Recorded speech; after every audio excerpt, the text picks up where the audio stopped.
Hello everybody, welcome to My Sail Avigna. ஆங்கில மொழியை தமிழில் கற்போம். உலகின் பெரும்பாலான நாடுகளில் பரவலாக பேசப்படுற ஒரு மொழி, பல்வேறு துறைகளுக்கிடையே பாலமாக இருக்கும் ஒரு மொழி ஆங்கிலமாகும்.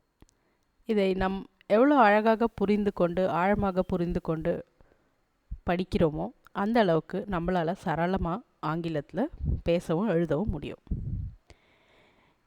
இப்போது நம்ம ஆங்கில மொழியின் பல்வேறு பரிமாணங்களை பார்க்கலாம். உயிரெழுத்துக்கள். இப்போது உயிரெழுத்துன்றது என்னது? ஒரு ஒலிக்கும்போது காற்று தடைப்படாமல் வெளியில் வரணும். அந்த ஒலியை அதை விட சின்னதாக பிரிக்க முடியாது. இந்த ரெண்டு விஷயங்கள் இருக்கிறது தான் ஒலிகள் உயிரெழுத்துக்கள் அப்படின்ட்டு நம்ம சொல்கிறோம். இப்போது ஆங்கிலத்தை பொறுத்த வரைக்கும் பார்த்திங்கன்னா நம்ம எல்லாருக்குமே சொல்கிறது 5 உயிரெழுத்துக்கள் இருக்குது அப்படின்னு சொல்லிட்டு.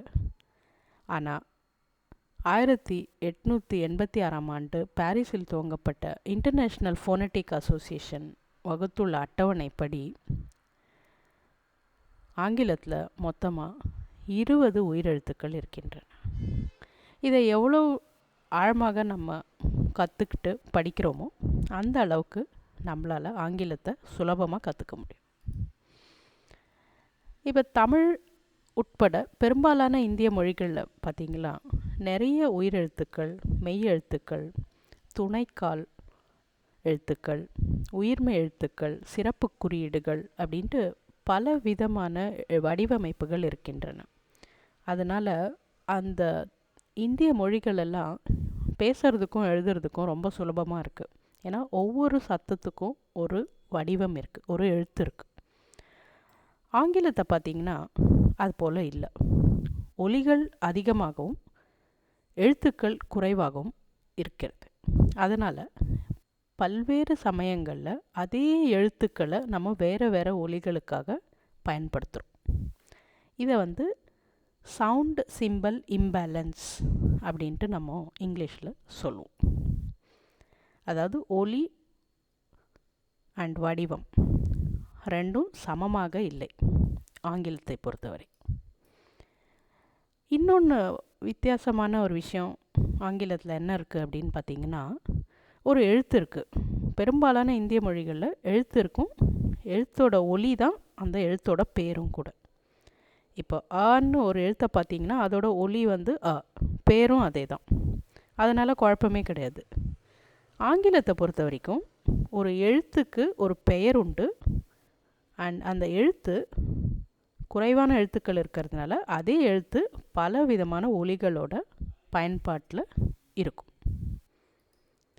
இப்போது இவ்வளோ நேரம் பேசினதே ஒரு டேபிள் வடிவத்தில் நம்ம பார்க்குறோம்.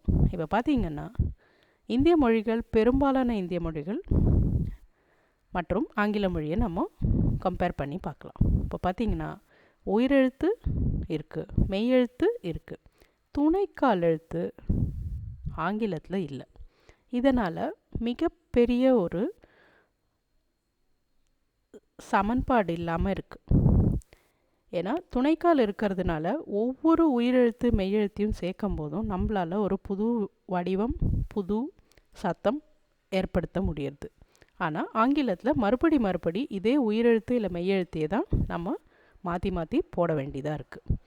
இன்னொன்று, தனி பெயர் கிடையாது, ஆங்கிலத்தில் இருக்குது. அதை நம்ம விரைவில் பார்க்க போகிறோம். அடுத்தது எழுத்து வடிவம். பார்த்திங்கன்னா ஒரு சத்தத்துக்கு ஒரே ஒரு எழுத்து வடிவம் தான் இருக்குது. ஆனால் ஆங்கிலத்தில் பார்த்திங்கன்னா 2 எழுத்து வடிவம் இருக்குது, upper case alphabets and lower case alphabet. அந்த வடிவம் மாறினாலும் சத்தம் அதேவாக தான் இருக்கும். அதையும் நம்ம பார்க்க போகிறோம். ஒலி எழுத்து சமன்பாடு கண்டிப்பாக இந்தியன் மொழிகளில் இருக்குது. ஆங்கில மொழியில் மிகப்பெரிய பிரச்சனை அங்கே தான் இருக்குது. அடுத்தது விதிகள், விதி விலக்குகள், ரூல்ஸ் அண்ட் எக்ஸப்ஷன்ஸ்னு சொல்லுவோம். அது 2 லாங்குவேஜஸ்லேயுமே இருக்குது.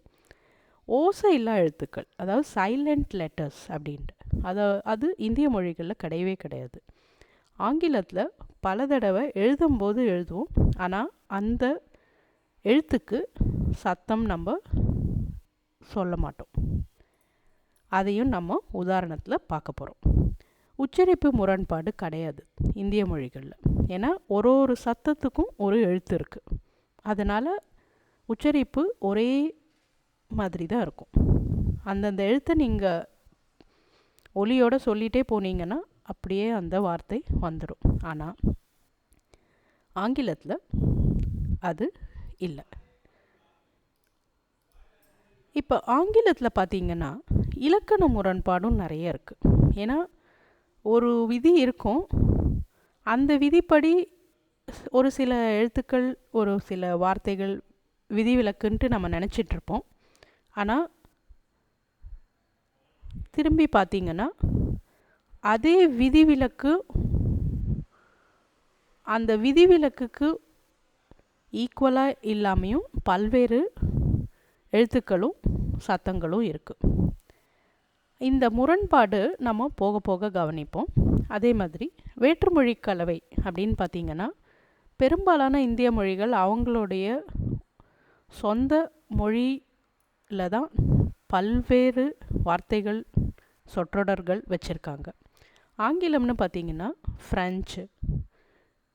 ஃப்ரெஞ்சு மொழி கலவை இருக்குது, ஜெர்மன் மொழி, லாட்டின், க்ரீக், இந்த மாதிரி பல்வேறு மற்ற மொழிகளின் கலவைகள் இருக்கிறதுனால உச்சரிப்பும் மாறிட்டே வருது. இப்போ நம்ம முதல்ல என்ன பார்க்க போகிறோன்னா, முதல்ல அவங்களோட பேரெல்லாம் தெரிஞ்சுப்போம். மறுபடியும் கவனத்தில் வச்சுக்கணும், ஆங்கிலத்தில் ஒரு எழுத்தோட பேர் வேறு, ஒலி வேறு. அதனால் முதல்ல நம்ம பேரை கற்றுப்போம். ஸோ நீங்கள் இப்போ பார்க்கலாம், 2 விதமாக எழுதியிருக்கு. ஆனால் ரெண்டும் ஒரே சத்தத்தை தான் கொடுக்க போகிறது, ஒரே போன்ற பொருள்தான் கொடுக்க போகிறது. ஆனால் இந்த ரெண்டுத்துக்கும் இருக்கிற பேர் ஏ, இ, ஐ, ஓ, யூ. கவனத்தில் வச்சுக்கணும், இது அவங்களோட சத்தம் கிடையாது, அவங்களோட ஒலி கிடையாது. இது ஆங்கில உயிர் எழுத்துக்களின் பெயர்கள். இதே போல் ஆங்கிலத்தில் இருக்கிற மெய்யெழுத்துக்களின் பெயர்களை முதல்ல பார்ப்போம். ஓகே, ஸோ 2 விதமாக எழுதியிருந்தாலும் அதோடைய பெயர் ஒன்று தான். B, C, D, F, G, H, J, K, L, M, N, P, Q, R, S, T, V, W, X, Y, jet.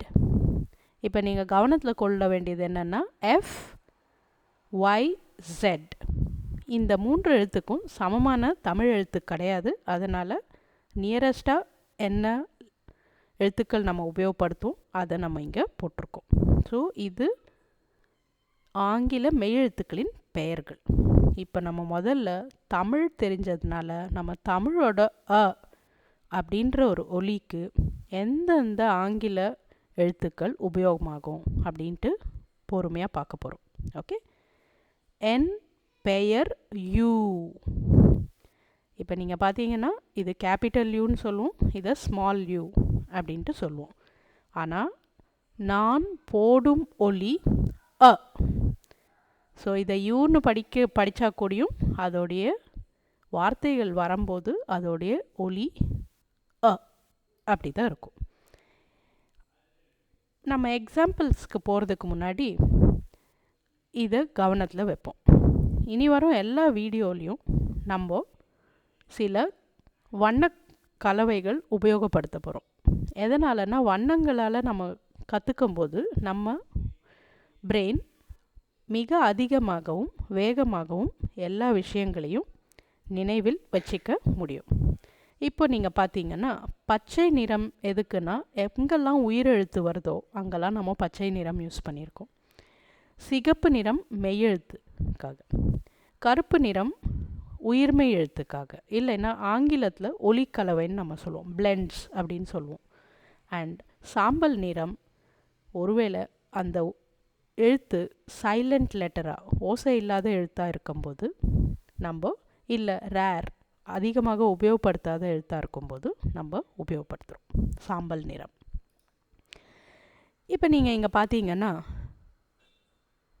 CUB, இதோ நான் முதல்ல நம்ம பேசுகிறது சொல்கிறது வந்து அந்த எழுத்தோடைய பெயரை சொல்கிறோம். CUB, இது வந்து ஸ்மால் லெட்டர்ஸ். CUB முதல்ல எழுத்தோட பேரை சொல்கிறோம். அடுத்தது அது என்ன ஒலி போடுறது? இக், அ, ப. அப்போ இது மூணுத்தையும் இணைக்கும் போது என்ன ஆகுது? கப். இப்போ இந்த ரெண்டு விதமாக எழுதினாலும் இந்த ஒலிகள் மாறாது, இந்த பொருளும் மாறாது. அதை நம்ம கவனத்தில் வச்சுக்கணும். ஆங்கிலத்தில் எழுத்துக்கள் கேபிட்டலாக இருந்தாலும் சரி, ஸ்மால் லெட்டர்ஸாக இருந்தாலும் சரி, அதோடைய சத்தம் அதே தான் இருக்கும், சொல் அதே தான் இருக்கும், பொருள் அதே தான் இருக்கும். அப்போது கப் அப்படின்னா என்ன? பாலூட்டிகளின் குட்டி. ஸோ லயன் கப் அப்படின்ட்டு நம்ம சொல்கிறோம், சிங்கக்குட்டி. அடுத்தது CUP, அதே தான் நம்ம ஸ்மால் கேஸில் எழுதியிருக்கோம். இக், அ, இப், கப், குவளை. இதே போல தான் நம்ம மற்ற உதாரணங்களை பார்க்க போகிறோம்.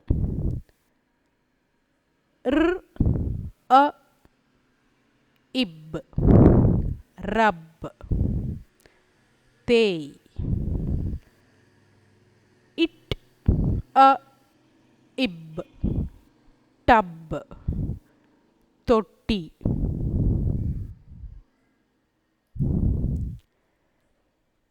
இம், அ, இட், மட், மண்.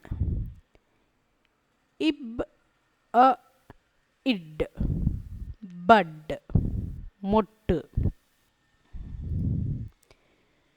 இப், அ, இக், பக், குள்ள நாய். இப், அ, இக், பக், பூச்சி. இஜ், அ, இக், ஜக், கூஜா. இம், அ, இக், மக், குவளை.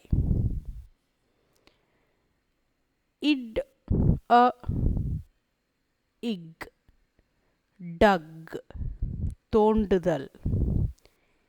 இட், அ, இக், டக், சிரமப்பட்டு இழுத்தல்.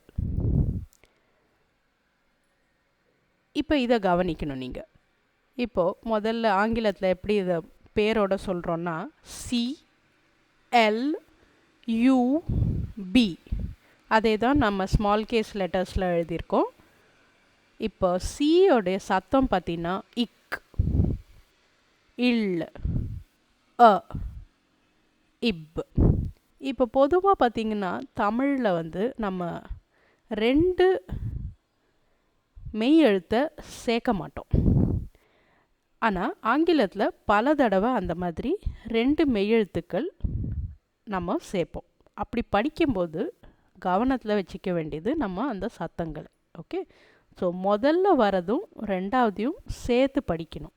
ஈவன் தோ நம்ம இல் அண்ட் அ ல ஆயிடுச்சுனாலும் படிக்கும்போது க்ள, க்ள அப்படி படிக்கணும். கிளப், சங்கம். அடுத்தது அதே மாதிரி இன்னொரு உதாரணம்.